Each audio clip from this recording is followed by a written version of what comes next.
Hello everyone and welcome to another educational video. Today I'm gonna be showing you a game played by an absolute legend, Robert Fischer. And let's dive deep into it right away. So, Robert Fischer plays with white pieces and starts the game with d4. This game was played in 1957. So many years ago, and still you look at the games and you're amazed by the level. So c5, we have knight f3, e6 and d3. So Robert decided not to go for d4, d3, g3, anything. He went for d3, but not d4, g3, or let's say b3 cowboy, how Grandmaster Ariban suggests. He goes for d3, going for some closed Sicilian positions, which actually are being played a lot these days. Knight c6, just because the theory developed so much that top players are sometimes afraid to go for open position, just because there's a lot to learn. Sometimes your opponents will be very good prepped, but back then, I mean, you could play open openings and then open openings, my bad, but basically something sharp, something very distractional from the beginning, and get a good result. But now, yes, people do like Bobby did in this game. Closed approach, g3, d3, bishop g2, and simple castle.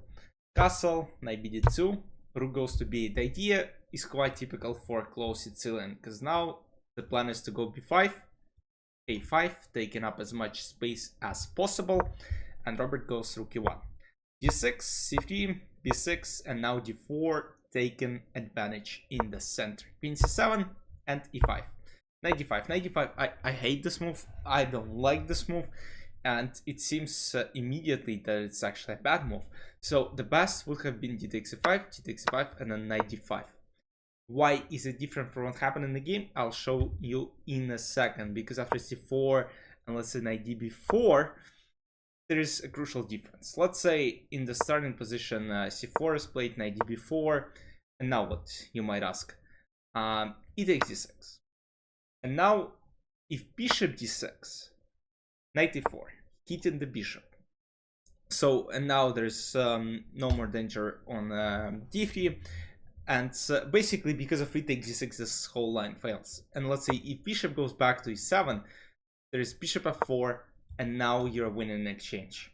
So, that was the case, but after knight d5, e takes d6 was played immediately. And after bishop d6, knight f4, c4 was played, so it's still technically, close. So now, at least this guy protected from knight d6 and bishop f4 threat by playing c4, because now if c4 would have been played, then knight d6, bishop f4, and white will indeed win an exchange.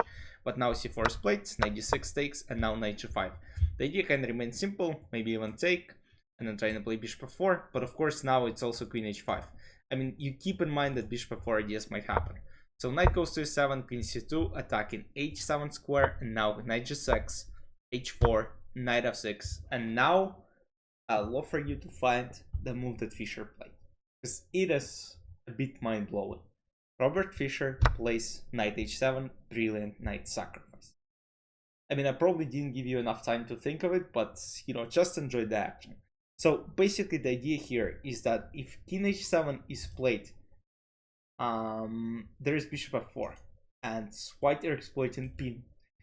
And if knight h7, which happened in the game, there's h5. And once again, you really want to play h takes g6 next, and you really want to kick this knight out. If knight e7, bishop f4, and white take the rook. So black play knight h4.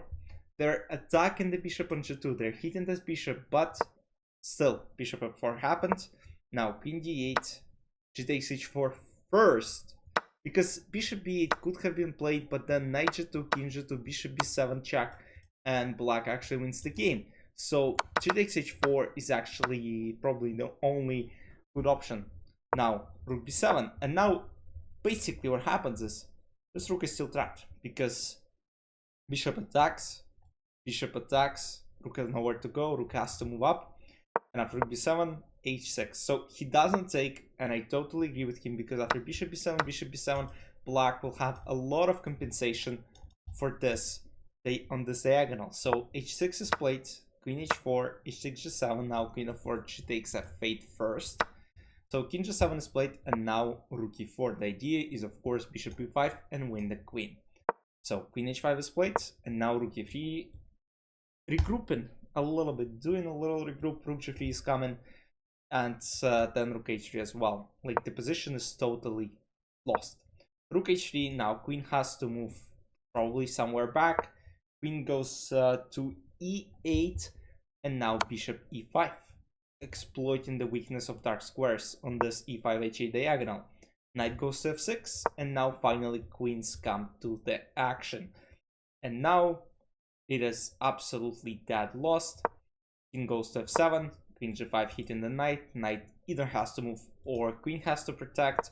So queen moves, and now bishop f6. That was probably the easiest option, just because rook h7 coming up next, queen f6, bishop c6, all possible options. Rook h7, king e8, queen f6, and now the thing is, if rook f6 is played, there is simple bishop b7, so you gotta do something else. Bobby's opponent played rook h7, but now it's of course wasn't enough, because after bishop c6 he admitted his loss. But why? So of course, I mean, you're down in material, there's no counterplay, and if, let's say, bishop d7, you can play queen e6, exploiting the pin, so bishop cannot take, and if king d8, I mean, the easiest would be just to take, and then rook d7, I don't know, I would play rook e1, and then just, let's say, queen c6, queen a8, and the game basically ends right here.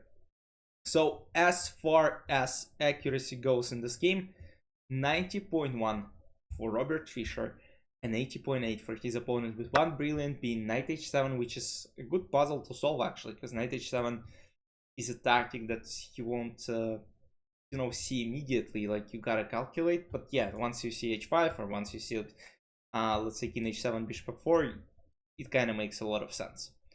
And his opponent's blunder was, of course, this knight d5 maneuver, which wasn't used by Fischer, but yeah, e takes e6. Oh, that was actually played, but c4, knight b4, and then e takes e6. Yeah, you know, small changes in the move order, and the position simply collapses, because let's say king d6 is played a3, and now I believe knight d3 walks into knight d4, so knight has to move back to a6, and now knight d4, king d7, and d5 is possible, and I think it's just completely lost, because you don't want to play knight d8. If knight d4, you lose a pawn, and then pretty much everything else, because bishops are extremely active, and just like that, you know, Robert Fischer won game. That's it from me for today. Let me know what games you want me to analyze in the future, specifically for Robert Fischer. I believe I will be publishing games of Mikhail Tal as well, because, you know, those guys kind of inspire you a lot when you look at their games, the way they played back in the day. That's, you know, always great to watch. I hope you enjoyed, and I'll see you in the future videos. Bye.